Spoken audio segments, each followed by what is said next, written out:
It seems like every week a new wide receiver becomes that hot potential trade target for the Chicago Bears. So we're going to look at all of the top options, the ones that seem a little more realistic and the ones that might be more far-fetched. You are Locked On Bears, your daily Chicago Bears podcast. Part of the Locked On Podcast Network, your team every day.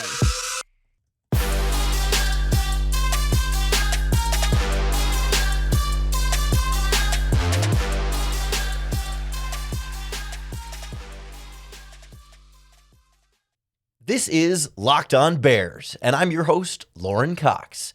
I'm here to bring you your daily, in-depth Chicago Bears news and analysis. You can follow me on Twitter at CoxSports1. You can follow the podcast on Twitter at Locked On Bears. You can like Locked On Bears on Facebook. Join the Locked On Bears Facebook group for even more Bears talk. And make sure you hit that subscribe button on the Locked On Bears YouTube channel to keep up with all of our video podcasts as well. Thanks for making Locked On Bears your first listen today. Today's episode is brought to you by Nissan. The only thing more exciting than the big game is the all-new, all-electric 2023 Nissan Ariya. There's only a few days left until the Super Bowl. Are you ready? The Nissan Ariya ready? The Nissan Ariya, the EV for people who love to drive. Learn more at nissanusa.com. On the show today, trade targets for the Chicago Bears, specifically at wide receiver. We'll talk about the most exciting young guys like T. Higgins and Jeudy. We'll look at some of the guys who might be more likely to be involved in draft trades than anything else. The Bears trading down from one and maybe getting a wide receiver as part of that package in exchange. And we'll wrap up by looking at some of the guys that are really easy to get excited about, but probably are a lot less likely to happen based on what we know about their situation and the Chicago Bears. The one that's caught the most steam in the last week has been T. Higgins from the Cincinnati Bengals, a guy who's been sort of the second in command to Ja'Marr Chase, but it's been 1,000-yard receivers back-to-back seasons. 6 touchdowns, 100-plus targets, 74 catches each year. A guy that's just been super reliable for them. He's also a guy that the reporting was, and this kind of got blown out of proportion. There's not really smoke here, but the reporting was that T. Higgins will be coming up on the last year of his rookie contract next season, and then he will need a contract extension. And the idea was that if the Bengals and T. Higgins are far apart on those numbers or can't reconcile those numbers, that a trade could be possible, which is true of most players entering contract season. It was not a report that the Bengals are looking to trade T. Higgins, or that the Bengals are expected to trade T. Higgins, or that the Bengals are trying to trade T. Higgins. It's just pointing out that, yes, in contract negotiations, if things break down, a trade could be a possibility. For a team like the Chicago Bears, you're all over that. Any opportunity you could get to trade for a player like T. Higgins would instantly make him the best wide receiver in Chicago and better than any wide receiver on the free agent market. That's kind of the big elephant in the room here, is that the reason why Bears fans would be so excited about trading for a wide receiver is because it's going to be your best opportunity, or perhaps your only opportunity, to truly go out and get a dynamic, potential number one type wide receiver this offseason, because you're not taking one with your first round pick. You're not going to find one in free agency. So there's not too many other avenues here. And T. Higgins, he's 6'4", 215-ish pounds, big, long, fast, a guy who wins vertically and can create separation with that long speed, but is also humongous and has super long arms, so he can make big catches away from his body. He can get open downfield and looks like a guy who could play like a number one wide receiver. He certainly has benefited from having Ja'Marr Chase on the other side of the field from him, and there's some questions about make him the number one guy, and is he as good? He's not getting as much attention in Cincinnati as he might get in Chicago from opposing defenders. And there's a reasonable question there, but I think you've seen the guy basically be a 1,000-yard receiver all 3 seasons. It's not a question of would he be good in Chicago. It's just a question of how good would he be in Chicago. And that's going to be the case for any of these wide receivers that we look at for this team. With Higgins, the other factor here, and will be with other guys on the list too, is that if the Bengals trade him, it's because Higgins wanted more money than the Bengals will be willing to pay him. And therefore, if you're trading for him, you would be trading for him so that you could pay him that money. It's fortunate that the Bears have all this salary cap space this offseason, but it also seems like a T. Higgins trade might not happen until later on in the process after negotiations. I don't know that they would give up on negotiations in February or I guess March, in the league year starts, that they've got this whole season to try and negotiate with him. And then the possibility, I guess, of the franchise tag after that, but more complicated decisions like that for Cleveland. Because you also have a very similar conversation about Jeudy with the Denver Broncos. Another one of these young wide receivers, same draft class, same type of pedigree, that would be really exciting to see them come into Chicago. Had his best year of his career last season, 67 catches for 972 yards and 6 touchdowns. In a season when the Broncos offense was terrible and that everything was going wrong with Russell Wilson and Nathaniel Hackett, Jeudy was able to still be a big-time playmaker for them. He's fast, he's explosive, he's a good route runner, still has decent size at 6'1", 193, and there's a feeling like his best football is still in front of him. Makes you wonder then, why would the Broncos want to trade him? They are in a very difficult salary cap situation as well, and they're still trying to figure out what their offense is going to look like around Russell Wilson. The difference being that Jeudy was a first-round pick, and so they will have his fifth-year option available in 2024. After this season will be his fifth-year option in 2024, which will be a significant number for a wide receiver. He's also a guy that doesn't have that 1,000-yard year yet and had some injuries in his second season. He's not as proven as T. Higgins, right? He's not as consistently productive. I think there's some questions, and this season helped to answer some of those questions, but there's some question about just how good can he be long term? Like, just what is that ceiling? What is that floor right now? And where is his peak?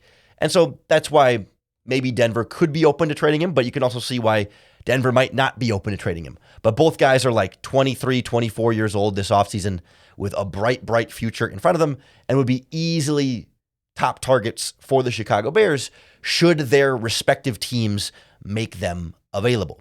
I think either one of those trades would kind of be separate from the Bears moving their draft pick up and down, at least in the first round there. But there are some wide receivers that could play into those negotiations, whether the Bears move down from 1 to 4, 1 to 7, or 1 to 9. We'll go through some of the top wide receivers that maybe you take them instead of a couple extra draft picks in a trade down next on Locked On Bears.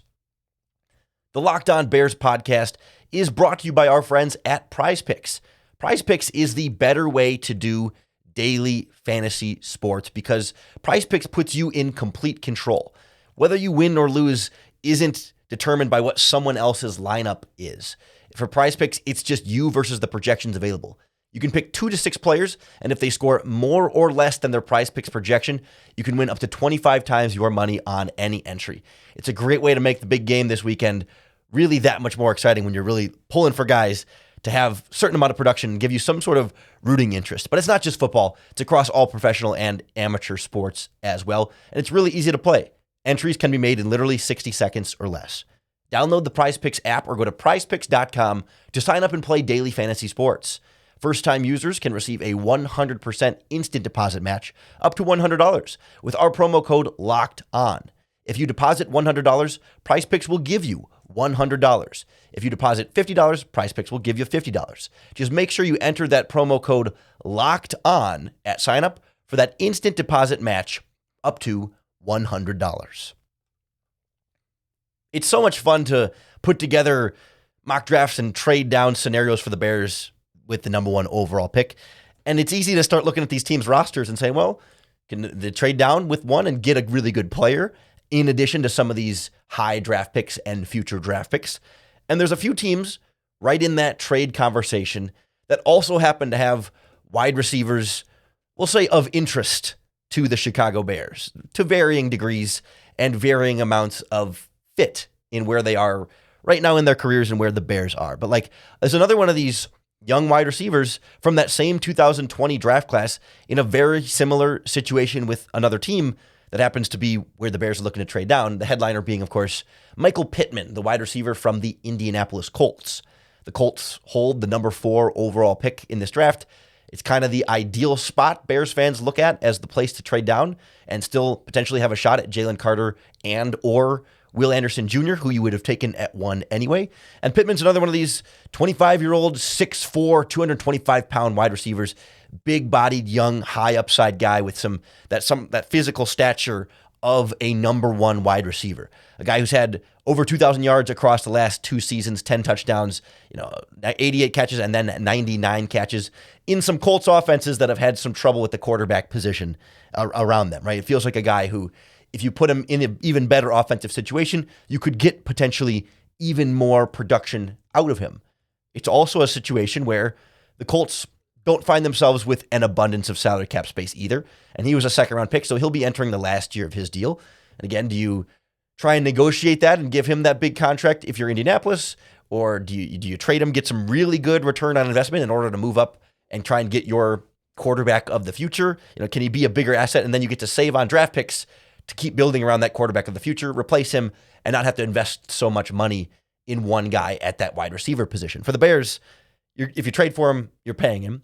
And with him, Higgins, and Jeudy, keep in mind that Chase Claypool, same draft class, also coming up on free agency next offseason. And presumably, if your trade works out the way you want it to, you'll be paying Chase Claypool as well. So there's a lot kind of juggling there. And perhaps Darnell Mooney gets a contract extension this offseason as well. So a lot of money to go around, or a lot of money needed, a lot of open pockets looking for checks at the wide receiver position involved in a lot of these trades, and the guys the Bears already have on their roster.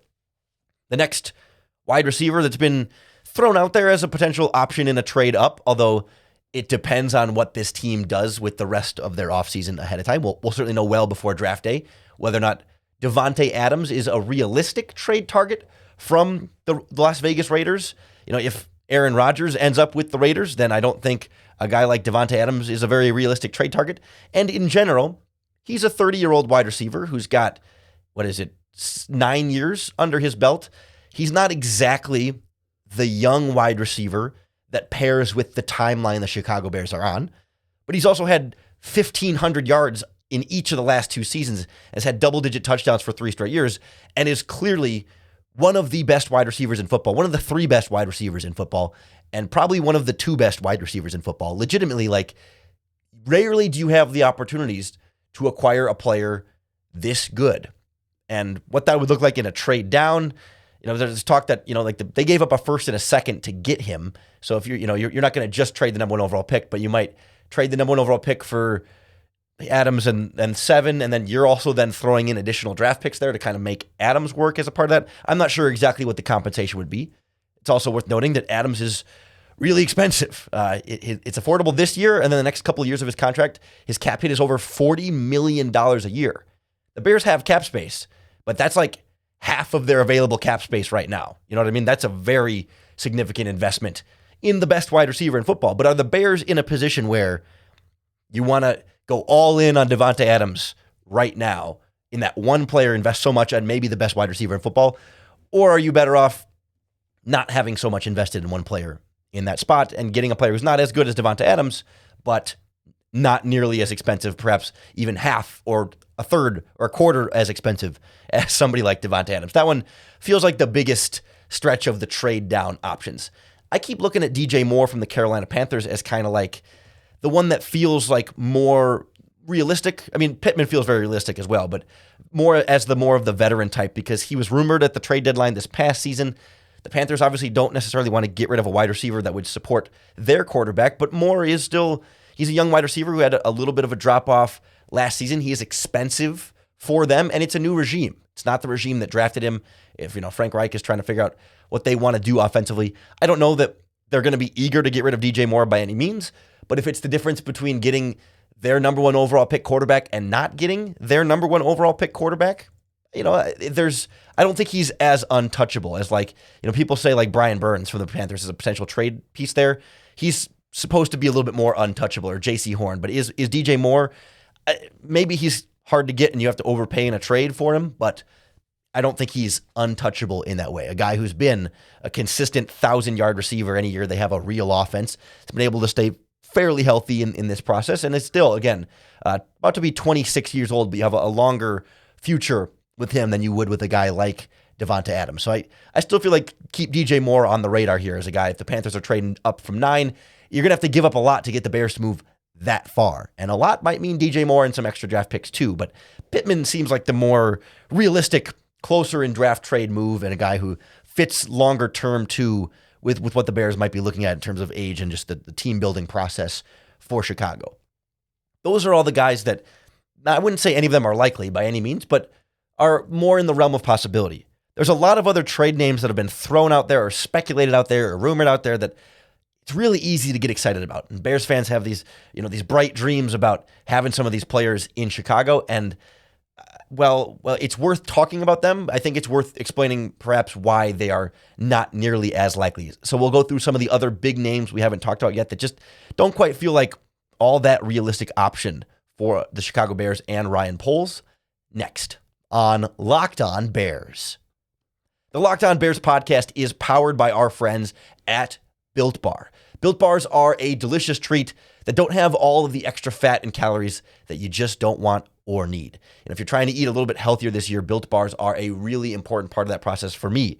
Absolutely. Because every Built Bar tastes like a candy bar. They're soft, they're easy to chew, and covered in 100% real chocolate. They come in a bunch of great flavors: peanut butter brownie, coconut almond, churro. I've got some brownie batter built puffs in my pantry right now. But despite how delicious and flavorful they are, they're all low sugar, low calories, high fiber, and high protein. We're talking 130 calories, 4 grams of sugar, and a whopping 17 grams of protein. And now you don't even have to wait around to get a box. We've been talking about how you can order your Built Bars at Built.com for a long time, but now you can get them at your local Walmart or Sam's Club. That's right. If you head to your nearest Walmart today, over in the pharmacy section, you can grab yourself a box of Built Bars. They've got 4-bar boxes of cookies and cream, double chocolate, or their coconut puffs, which are delicious. If you're close to a Sam's Club as well, you can run in and get a 13-bar box with their hit flavors, brownie batter and churro. You got to check it out for yourself. Trust me, you'll thank me later. I don't want to be Debbie Downer on some of the exciting trade options for the Bears this offseason. It's why I started with the ones that maybe are a little bit more of a realistic opportunity here. But there are a bunch that I see sometimes Bears fans getting excited about that just from what we know and where the Bears are just don't seem realistic. Like, let's start with DeAndre Hopkins from the Arizona Cardinals. I mean, as of right now, they don't have a head coach, so never say never, right? I mean, it depends on if somebody comes in and there's a disagreement and things kind of blow up a little bit more or whatever, but like DeAndre Hopkins is about to turn 31 years old this offseason. And the last couple seasons, he's been hurt. He was suspended. He's been in and out of lineup. Hasn't been, like, he's still a really, really good football player when he steps on the field. But, like, you just wonder how many more years of greatness do you have from DeAndre Hopkins? And if there's enough kind of swirling around there that it's just not worth the massive contract he has, plus whatever it takes to give up for him. And you're only going to have good DeAndre Hopkins for 1 or 2 maybe more years beyond this. I mean, maybe that's harsh, but it doesn't feel like there's a big, runway in front of DeAndre Hopkins here. Plus, like, they're kind of kowtowing to Murray. Why can't I think of the quarterback's name? The Arizona Cardinals quarterback, Murray. I keep thinking DeMarco Murray, the running back, and I don't know why I can't think of it as I'm Kyler Murray. Jesus, I know you're listening to this podcast, yelling in your car, your headphones, Kyler, it's Kyler, it's Kyler. I just totally blanked on it and had to Google it quick there. But, why would they trade away Kyler Murray's top target? I know they've invested a lot at wide receiver, and I know they've kind of been preparing for this, but, like, they've been trying not to anger Kyler Murray this offseason, and I don't know why Hopkins would necessarily be a part of that, but also just doesn't feel like it makes sense for the Chicago Bears. Or how about a guy like Mike Evans from the Tampa Bay Buccaneers? In a lot of salary cap trouble. Tom Brady, retired for now, but no longer a Tampa Bay Buccaneer at the moment. Expected to maybe not fully blow it up, but maybe turn over the roster a little bit more. Last week, I was down at the Senior Bowl. I talked to some Tampa Bay Buccaneers folks around those parts, and there's a strong impression that Mike Evans is among the players the Buccaneers will not look to move from. That Mike Evans is staying, Chris Godwin is staying, because Mike Evans has this streak in Tampa of consecutive 1,000-yard seasons, and that he's very close with the Glazer family as far as ownership goes. They really view him highly, and I'm counting 1, 2, 3, 4, 5, 6, 8, 9 straight seasons of 1,000 yards, and that they want him to continue that for as long as possible. And maybe once that streak ends, they might consider moving him, but immediately it is not within their purview right now to want to trade Mike Evans. Certainly you can always make an offer they can't refuse, but I'm not expecting Mike Evans to be cut or traded this offseason. Same with Chris Godwin, same with a lot of their other younger players, Vita Vea, Devin White, etc., Carlton Davis. But I was told that a guy like Levante David is probably gone. Like some of their other older players, probably going to move on from, even some long-standing Buccaneers, but Mike Evans not expected to fit in that category. I also don't think Stefon Diggs is going to be traded from the Bills. We saw the blow-up after the playoff game that they lost, that he was frustrated, but like Stefon Diggs gets frustrated. Like, that's just a thing that happens, and he's a competitor. I don't think he's like specifically lingeringly mad at Josh Allen. I don't have a lot of inside info there. It just doesn't seem like something that's like, unless something else goes wrong, the Bills are in salary cap trouble, but like Diggs is so important to their offense and it's been so pivotal to Josh Allen's development. I just don't see them really trading him. Same with DK Metcalf with the Seattle Seahawks. A constant sort of trade rumor with the Russell Wilson deal going on. But Geno Smith played so well this season. Like, if the Seahawks were blowing it up, maybe DK Metcalf becomes more of a trade option here. But it sounds like, I mean, they were almost a playoff team. They did not quite make the playoffs. Regardless, they were a little over 500. They were such a fun team. They're going to try and do that again and win more games. And they're not just going to blow it up and trade DK Metcalf right away at this point, unless things go wrong with Geno Smith this offseason or something crazy happens. Again, I just don't want you to get your hopes up for the likes of Metcalf, Diggs, Mike Evans, all three guys that I don't think are going to be traded. I do think there's a chance Adam Thielen is traded from the Vikings, and that's the last name on this list. But the Vikings are not going to trade Adam Thielen within the division. At the end of the day, that's what it comes down to. His salary cap hit is very high. They have Justin Jefferson. They don't have a ton of cap space. The general manager and this regime inherited him and have appreciated having him there, but probably not a ton of long-term loyalty there. His contract is one that seems pretty tradable, so I imagine they would find a deal rather than just straight up cutting him. But certainly if they cut him, the Bears should be absolutely all over that. I mean, yes, he's older, but as a free agent, you can lock him in for a year or two and not worry about him having to be a long-term piece. Like, he'd be the best wide receiver available on the market, so just go get him because you have the cap space, and you take something away from a division rival. Speaking of salary cap casualties, that's what we're going to talk about on tomorrow's podcast. Some other players that aren't these trade wide receiver candidates, but guys that could be too expensive for their current team and could be guys that the Bears would love to use their salary cap space on because the free agent class isn't the deepest or strongest, or at least not the most top-heavy this season, despite the Bears having all that cap space. So make sure you come back tomorrow as we look at some cap casualties, including some other wide receivers that just are not going to be traded. Their contracts are just not going to work that way. And a former Chicago Bear who recently left this team, and I think Bears fans would love to see him come back in Chicago. So make sure you hit that subscribe button wherever you listen to the Locked On Bears podcast or on the Locked On Bears YouTube channel. That's going to be the best way to keep up with all of our daily, in-depth Chicago Bears news and analysis. Thank you for making Locked On Bears your first listen today. If you're looking for your second listen, check out all of our other Locked On Chicago sports podcasts. The Locked On Podcast Network is your team every day, and that includes the Chicago Bulls with Locked On Bulls, Cubs, White Sox, Blackhawks, the college podcasts, Northwestern and Fighting Illini, I believe are the main Illinois ones we have. But of course, even if you're not an Illinois person across the country, even if your teams aren't all Chicago sports teams, the Locked On Podcast Network has your team every day. So go check out some of our other Locked On shows. And of course, then you have to come on back tomorrow for another episode of Locked On Bears and another opportunity for you to bear down.